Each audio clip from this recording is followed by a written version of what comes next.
Hello everyone, I am Saloni. Education 91 में आप सबका स्वागत है। ठीक है, इससे पहले मैंने मेटल्स के 3 पार्ट आपको पढ़ा चुकी हूँ। अब हम पढ़ते हैं, क्या पढ़ते हैं, प्रॉपर्टीज ऑफ मेटल्स के बारे में हम पढ़ते हैं। ठीक है, properties of ionic compounds. Ionic compound सबसे पहले क्या है, देखो आयनिक कंपाउंड्स होते हैं जो मतलब क्या है, इसका अन्वेषण इजीली हो जाता है। ठीक है, वो क्या हमारा आयनिक कंपाउंड्स होते हैं।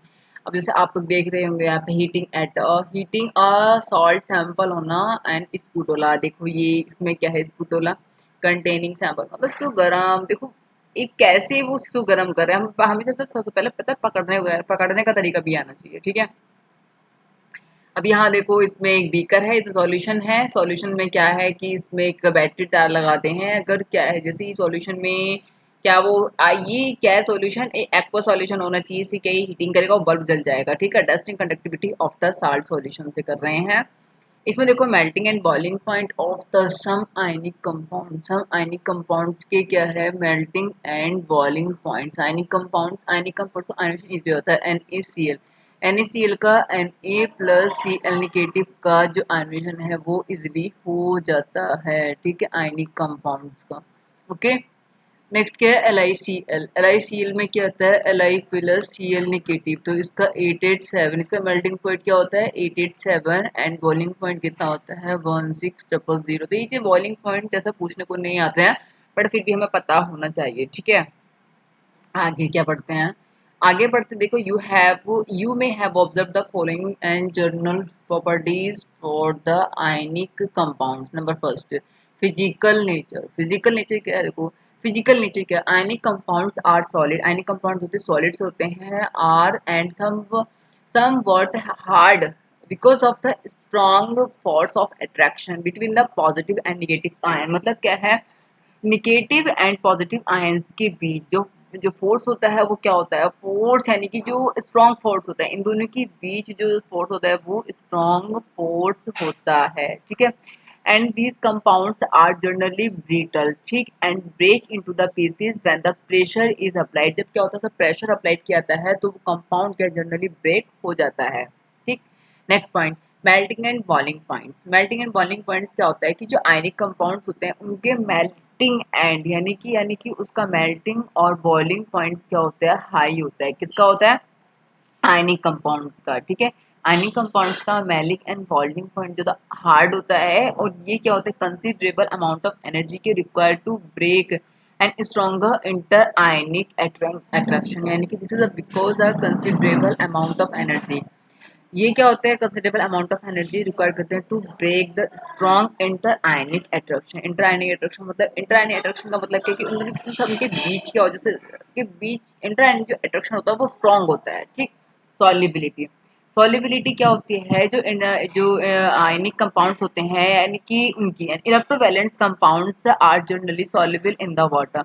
जो इलेक्ट्रोवैलेंट कंपाउंड्स होते हैं वो जनरली क्या सॉल्युबल इन वाटर में होते हैं। Insoluble and insolvent such as the kerosene petrol.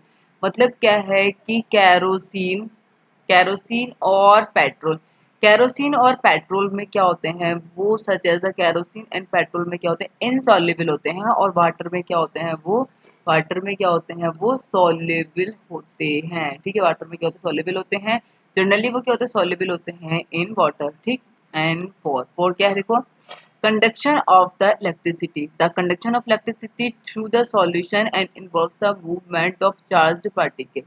क्या है, चार्ज पार्टिकल का मूवमेंट जो इन्वॉल्व करता है क्या, conduction of electricity. Conduction of electricity through the solution involve करता है क्या, movement of charge particle. Charge particle मतलब निगेटिव चार्ज या पॉजिटिव चार्ज। ठीक, a solution of an ionic compounds in a water. Solution of जो solution of an ionic compound, solution of ionic compounds in a water contains ions and which moves to the opposite electrodes। वो लोग की move करते हैं opposite electrodes की तरफ। ठीक है, जब इलेक्ट्रिसिटी क्या होती है, पास्ड होती है थ्रू द सॉल्यूशन में, जब इलेक्ट्रिसिटी जो है पास्ड होती है सॉल्यूशन में, तो आयनिक कंपाउंड से इन अ सॉलिड स्टेट में, सॉलिड स्टेट में जो आयनिक कंपाउंड्स होते हैं वो कंडक्ट नहीं करते हैं इलेक्ट्रिसिटी को। ध्यान में रखना है, जो आयनिक कंपाउंड्स हैं क्या, आयनिक कंपाउंड्स। ठीक है, ionic compounds in the solid state में कंडक्ट नहीं करते हैं क्या, इलेक्ट्रिसिटी। इलेक्ट्रिसिटी को वो कंडक्ट नहीं करते हैं क्योंकि क्योंकि क्या है, वो क्या है, मूवमेंट ऑफ आयंस, आयंस के क्या मूवमेंट्स होते हैं इन द सॉलिड में, ठीक है, जो कि क्या है पॉसिबल नहीं होते हैं ड्यू टू एक रिजिड स्ट्रक्चर, मतलब रिजिड स्ट्रक्चर के कारण वो क्या है पॉसिबल नहीं होते हैं। ठीक, याद करना है आपको कि जो आयनिक कंपाउंड्स होते हैं सॉलिड स्टेट में वो कंडक्ट नहीं करते इलेक्ट्रिसिटी को, क्योंकि क्या है वो क्या करते हैं, जो आयंस का मूवमेंट होता है सॉलिड स्टेट में वो क्या है पॉसिबल नहीं है due to their rigid structure में, ठीक है। बट जो आयनिक कंपाउंड्स हैं वो conduct electricity, ionic compounds conduct करते इलेक्ट्रिसिटी को इन द मोल्टन स्टेट में, यानी कि एक पिंगली, यानी पिंगली स्टेट में क्या है उसकी इलेक्ट्रिसिटी को क्या है कंडक्ट करते हैं। लेकिन सॉलिड स्टेट में वो जो आयनिक कंपाउंड्स होते हैं वो उस चीज़ को कंडक्ट नहीं करते हैं, ठीक है। तो ये चीज़ आपको अच्छे से ध्यान रखनी है, किसमें करते हैं, सॉलिड स्टेट में नहीं करते हैं, बट वो मॉल्टन स्टेट में इजिली कर लेते हैं, ठीक है। अब आगे बढ़ते हैं, आगे क्या है देखो, this is possible in the मॉल्टन state since the electrostatic force of attraction between the oppositely charged.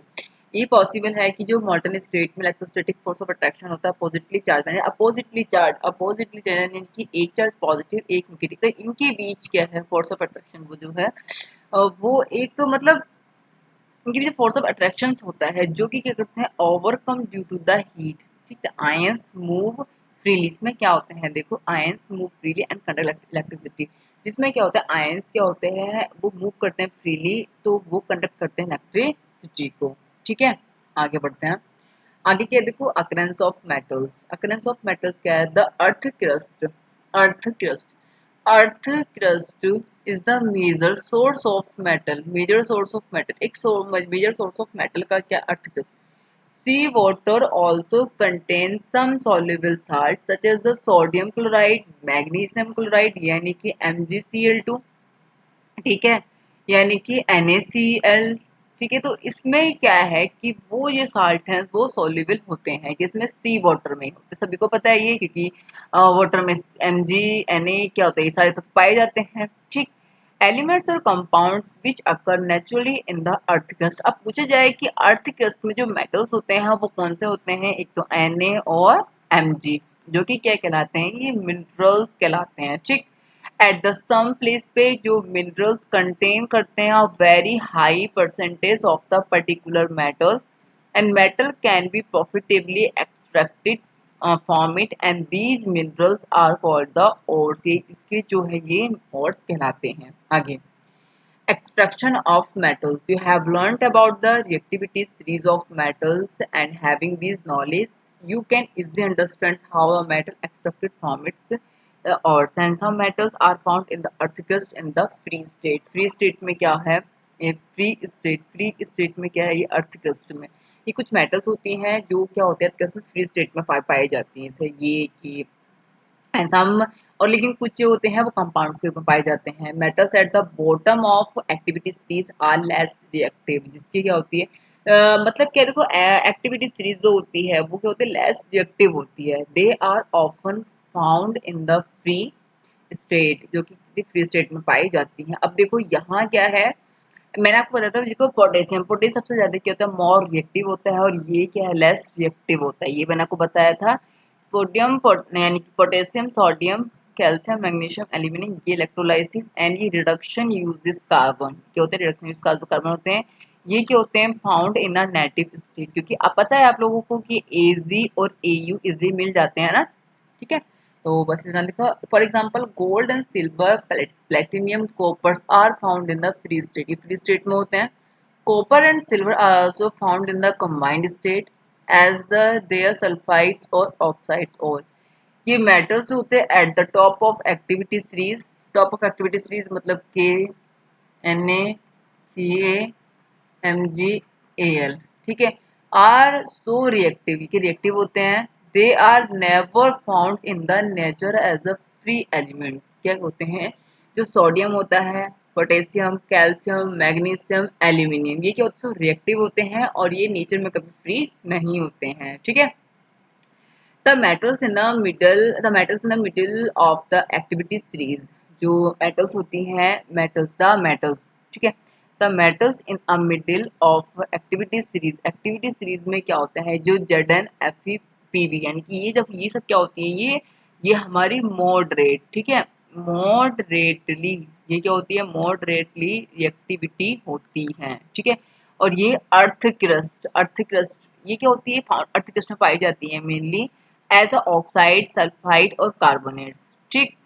जो ओर्स होते हैं वो मैनी मेटल्स, जितने भी मतलब मैनी मेटल्स के ओर्स होते हैं वो सब क्या होते हैं, ऑक्साइड्स होते हैं। This is the because, and जो oxygen is a very reactive, जो ऑक्सीजन होती है वेरी रिएक्टिव एलिमेंट्स होते हैं, is the abundant on the earth. आपसे पूछा जाए कि abundant on the earth is a value, देखो रिएक्ट, ये जो मतलब अगर आपसे पूछा जाए कि ऑक्सीजन कौन सी एक क्या होती है, रिएक्टिव मेटल्स होती है, और ये अर्थ क्रस्ट, अर्थ पर क्या होती है, एक वेरी अबंडेंट होती है, एक नाइट्रोजन भी होती है, ठीक है। तो आपको ये चीज अच्छे से याद रखनी है, ठीक।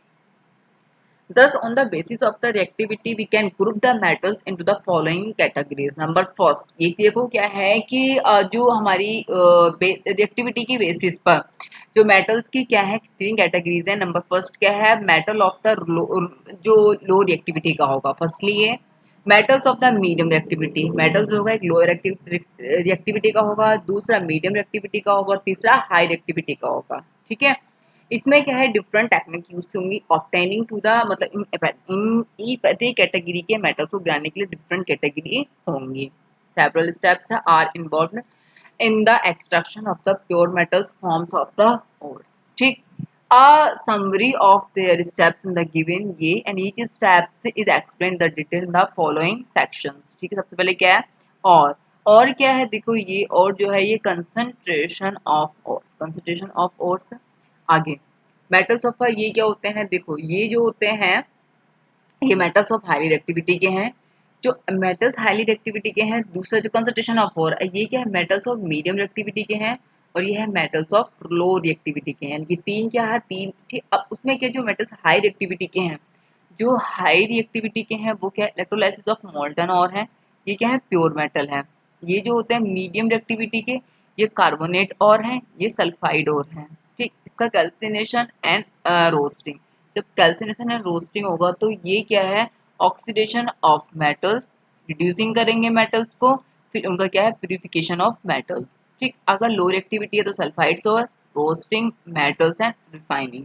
तो ये क्या है, और का चार्ट है जो आपको याद करना है, ठीक है। क्या ये मैंने इसकी एक्टिविटीज बता दी है आपको कि कौन कौन से मॉडरेट हैं, कौन कौन से लेस है, कौन कौन सी मोर है, आपको ध्यान में रखना है ये चीज अच्छे से, ठीक। अब आगे बढ़ते हैं। आगे देखो स्टेप्स इन्वॉल्व, एक्सट्रैक्शन बता रखा है मेटल्स एंड फ्रॉम ओर्स से, ठीक। Enrichment of ores, enrichment of ores क्या मतलब है, देखो कि जो ओर्स है वो माइंड करते हैं from the earth are usually and the contaminated with the large amounts of impurities such as soil, sand etcetera. जो क्या कहलाता है, गैंग, गैंग गैंग कहलाता है, क्या कहलाता है, गैंग, गैंग क्या होता है, जिसमें क्या होती है, लार्ज अमाउंट में इम्प्योरिटीज होती हैं सच एज सॉइल, सैंड, तो वो हमारे क्या कहलाते हैं, गैंग कहलाता है। तो ये गैंग हमें एग्जाम्स में आता है, ठीक है। ये इम्प्योरिटी, जो इम्प्योरिटीज होती हैं, so they must be removed from or and the prior to the extraction of the metal। ये जो प्रोसेस है, the process use of for the, ये जो प्रोसेस है ये removing the gang from the और are based on the differences between the physical and chemical properties of the gang and the ore। Different separation techniques are accordingly employed। मतलब क्या, देखो इसमें क्या चीज़ है, जिसमें भी हमारी जो भी लार्ज अमाउंट है किसकी, इम्प्योरिटीज में, तो उसमें जिसमें आपको सिर्फ ये याद करना है, गैंग, गैंग क्या है, जितने भी हमारे और हैं, और माइंस फ्रॉम अर्थ, जो भी क्या अर्थ से हमारे ओर्स होते हैं, तो वो उसमें क्या होते हैं, बहुत सारे इम्प्योरिटीज होती है सॉइल्स वगैरह में, तो वो गैंग कहलाती हैं।